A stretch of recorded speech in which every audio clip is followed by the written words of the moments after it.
Assalamu alaikum wa rahmatullahi wa barakatuh, my dearest friends. How are you? Good, great, alhamdulillah. I am so happy to hear that you really enjoyed the dry ice experiment. It was fun, wasn't it? It was kind of cool to see all that smoke coming out, all those cloudy clouds.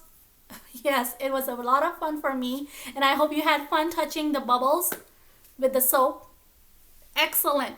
So now I want to explain to you how I said that I will talk to you and explain to you what carbon dioxide is. Yes, dry ice is made up of something called carbon dioxide. Let's try and spell it. Can we spell it? Car. I know everybody should know how to spell car. Or if you don't, it's okay. We can learn. Car. Car. C-A-R.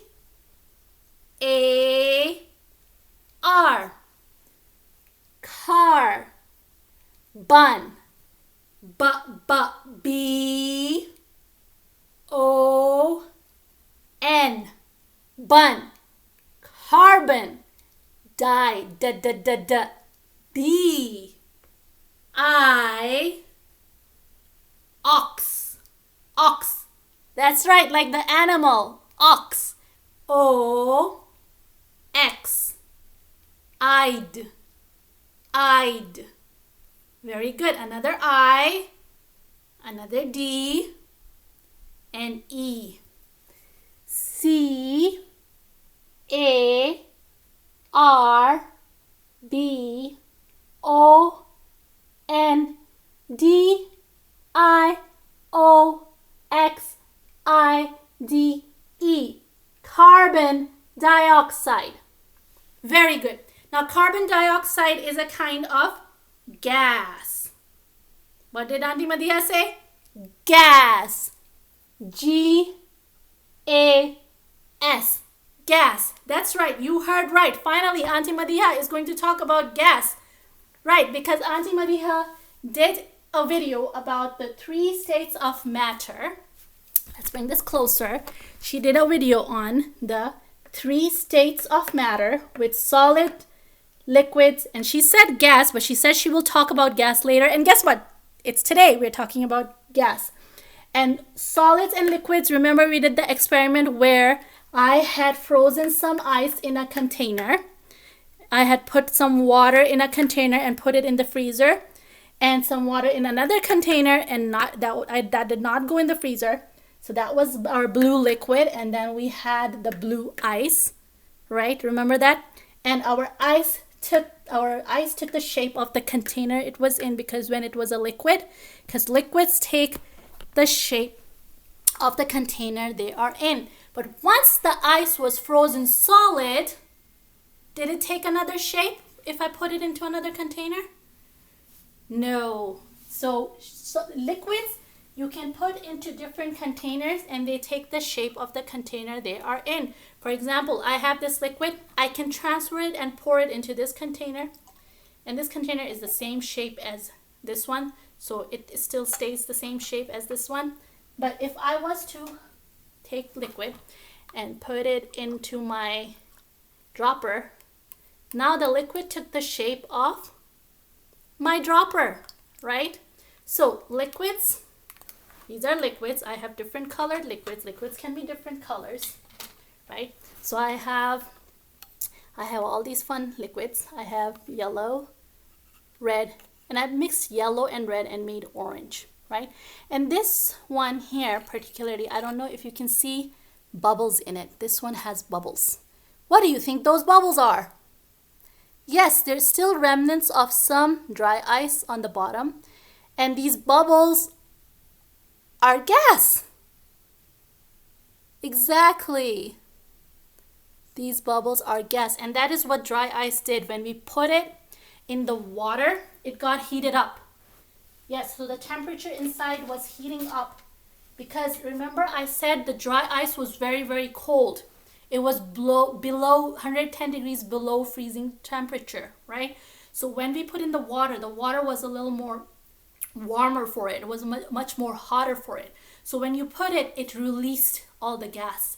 The gas got released into the water to kind of normalize the temperature. And that's why the surface when I touched the surface of those containers, and I'm sure if you got a chance to touch it, the outside of the container, it kind of felt very, very cool, right? And remember I said the cool air was coming out of it? Exactly, because all of the dry ice, it was losing its coolness as it was trying to come to the same kind of temperature as its environment. All right, so carbon dioxide, more about carbon dioxide. It's an air that's like, air is something that's all around us, correct? And the scientific name for that air is oxygen. Exactly. Humans breathe in oxygen. They take in oxygen and they breathe out air that's called carbon dioxide. So breathe in. And I'm gonna collect the carbon dioxide now in this Ziploc bag. So I collected some carbon dioxide in this Ziploc bag. Isn't that cool? Now, just like liquid, gas also takes the shape of the container it is in. So this is my carbon dioxide gas in this Ziploc container. Okay, so I'm going to explain a little bit more about what is happening inside of these different states of matter, with what are the molecules doing. So it's basically why we are getting these different states of matter, solid, liquid, and gas, is depending on what the molecules are tiny particles that all the things around us are made up of, right? So in solids, all the molecules are tightly packed together.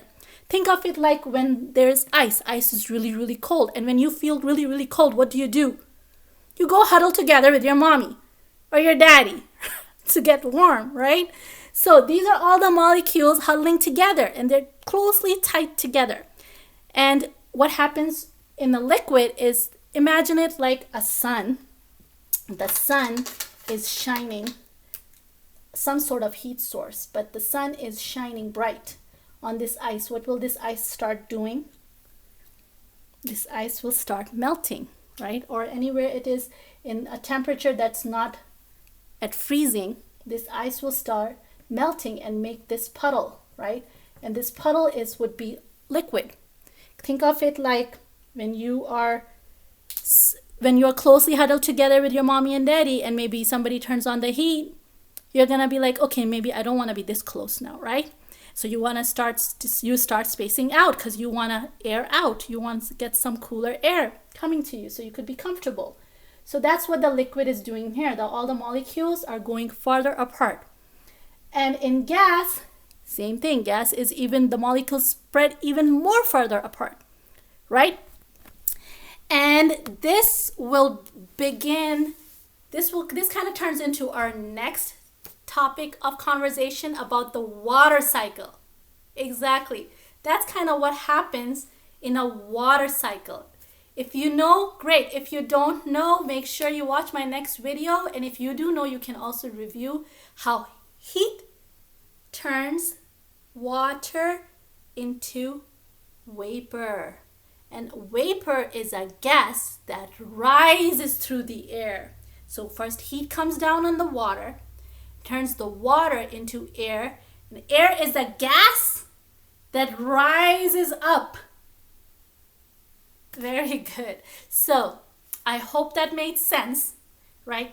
And another thing you must be wondering, well, if dry ice is made up of carbon dioxide, which is a gas, how come dry ice was solid? Well, they use huge big machines to kind of compress the carbon dioxide and make it into like a snow form of carbon dioxide. Kind of like what we did with our water, and how I put the water into the fridge, into the freezer, and it froze and it became ice. That's kind of what they do with liquid carbon dioxide. They take it and they pressurize it and they put it into these big machines, and those machines kind of, when you take it out of them, it turns into carbon dioxide in the form that you saw it, in the form of dry ice. I hope that made sense. If it didn't, you can always ask me or ask your parents. You can email me and ask me, or you can ask your parents and they can explain to you even more further. And for now, it's Auntie Medea checking out. Fi amanallah. I will see you in my next video. Assalamu alaikum wa rahmatullahi wa barakatuh.